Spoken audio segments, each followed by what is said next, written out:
EA Sports. It's in the game.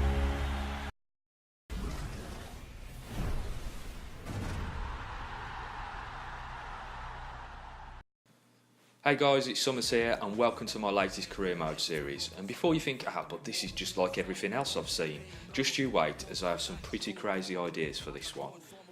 The first thing I need to say is FIFA 19 career mode is broken.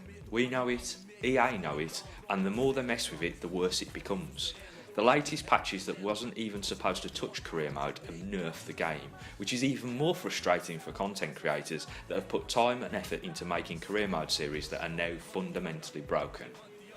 So, hoping that FIFA might at least patch what they've broken in the coming weeks or months, I have decided to hit the pause button on my two other series, and we'll just put out the remaining episodes that I've recorded until the game mode is at least returned to its day one configuration. Whilst waiting for those patches, I've decided to embark on another career mode journey. No, sit down Alex Hunter, it's not your bullshit journey. It's one that's going to see me attempt to take a team from the bottom tier of English football to the Champions League. And if that doesn't sound too crazy, it's because we've all done that, but what I'm planning to do might be considered batshit crazy. I'm going to do a season in FIFA 15. At the end of that season, I'm going to transport the youth team I'm going to build and all the transfers that have happened during that season into FIFA 16, and so on and so forth until we get to FIFA 19. Hopefully they'll have released a patch by the time I get there, and let's just hope all the transfers I'm going to do along the way don't royally F things up further. It'll also show us how the gameplay has altered over the course of 5 games, but just how little career mode has evolved during that time. As you might have seen from the action going on in the background, I'm going to be doing this rags to riches story with Portsmouth, as they have quite the interesting backstory of their own at this point.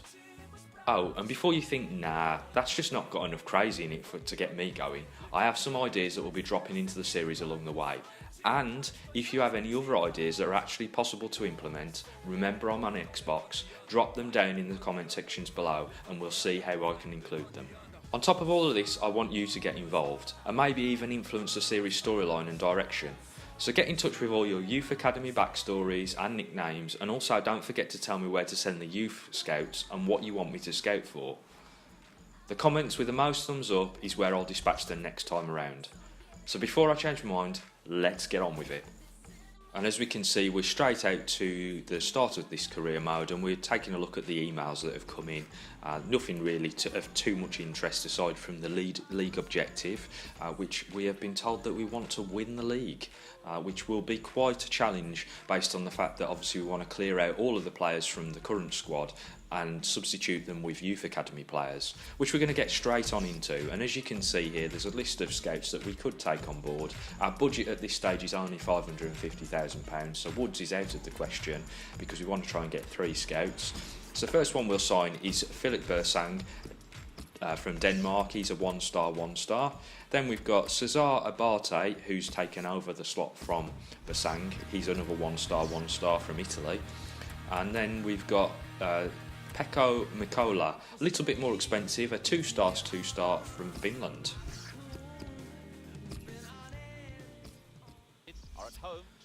So we're going to set up the scouting networks here, and the first one of which is Philip Bursang, who's Danish. He will be sent to Denmark and we will look for a physically strong player. We've then got Cesar Abate, the Italian. We're going to send him to his own home country as well, as he is a 1-star, and we're going to scout for playmakers. And then finally we've got Pekko Mikola. He is Finnish, but because he's a 2-star, I've decided that, although we'll have a quick look in a moment around Northern Europe to see where he might obviously be placed if we decided to go in that region, we'll move back to Central Europe and I'm going to decide to scout Germany for his first task. And the reason I'm going there is I've had decent potential players from Germany in the past, so it makes sense to try and scout that country early on to try and get some decent players on the youth academy books. As we move out to the first transfer offer for the players that we currently have in the squad, and that comes in for Joe De Vera from Stevenage. They've offered £90,000, but his valuation is £110,000, so I've counted at 125, and we'll see where we go from there.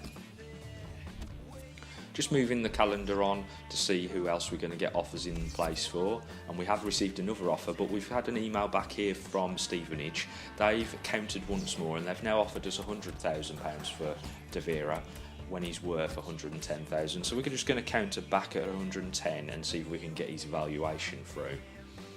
Next up we've got Webster, Adam Webster. He's worth £80,000. We've been offered 70 and we're going to go right in the middle at £75,000.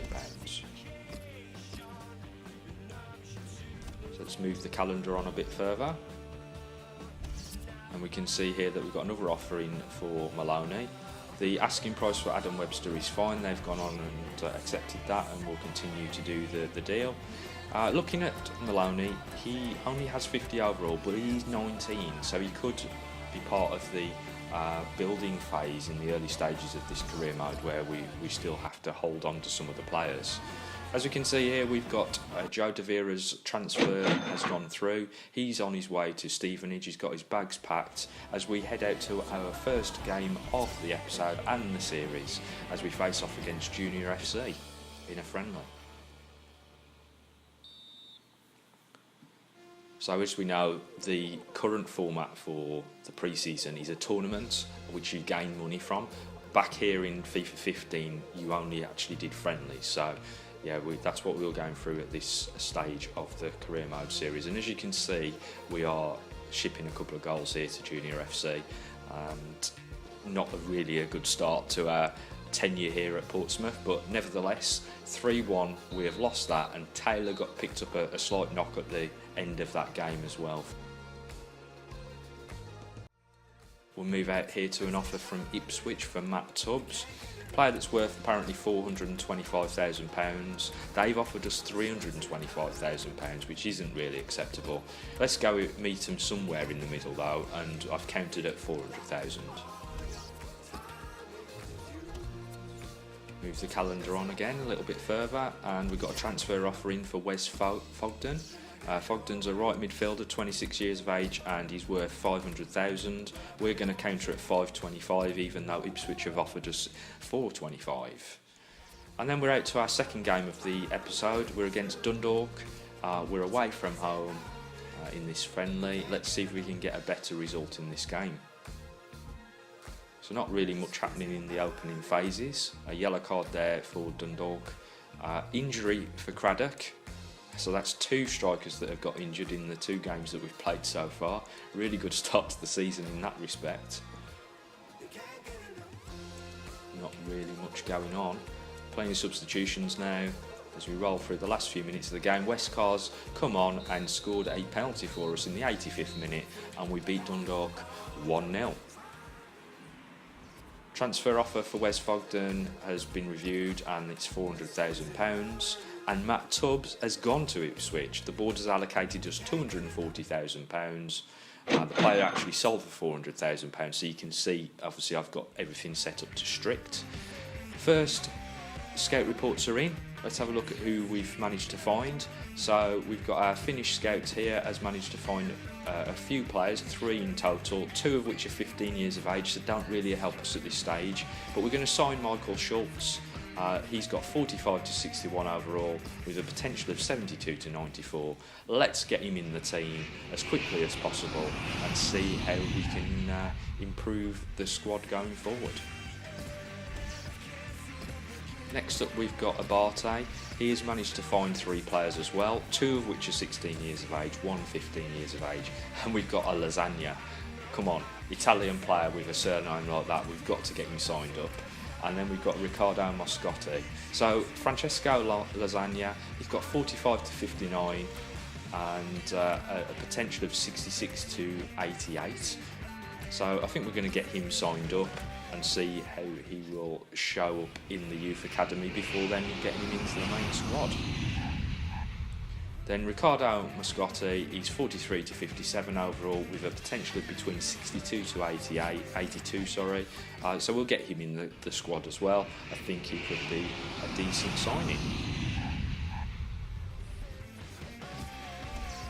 And then last of all, we've got our Danish scout, who has found a 15 and a 16-year-old player. Neither have dramatic potential, but we're going to sign Nielsen just basically on the fact that, you know, we want to get as many players into the youth academy as quickly as possible. So we'll sign him up and see how he progresses. Out to the next friendly on the board, and we're facing off against Cardiff in this one. We're at home at Fratton Park. Nothing much happening again in the early phases of the game until Westcar gets one. So that's Westcar with one on the score sheet, followed up quickly by O'Keefe, and then another one for Dunn just ahead of half time. It's 2-2 now, 54th minute for Ravel. So 2-2 going into the last few minutes of the game, and that's how it's finished. It was a draw. So we've had a loss, a win and a draw so far. As we see that Wes Fogden has shipped out to Ipswich. They've signed another one of our players, this time for £525,000. So I hope you enjoyed this first episode of my FIFAverse career mode series, and it's going to be an interesting series as we travel through the various versions of FIFA, from FIFA 15 all the way through to FIFA 19. And if you did enjoy it, please don't forget to hit the like button and also subscribe to the channel for more content.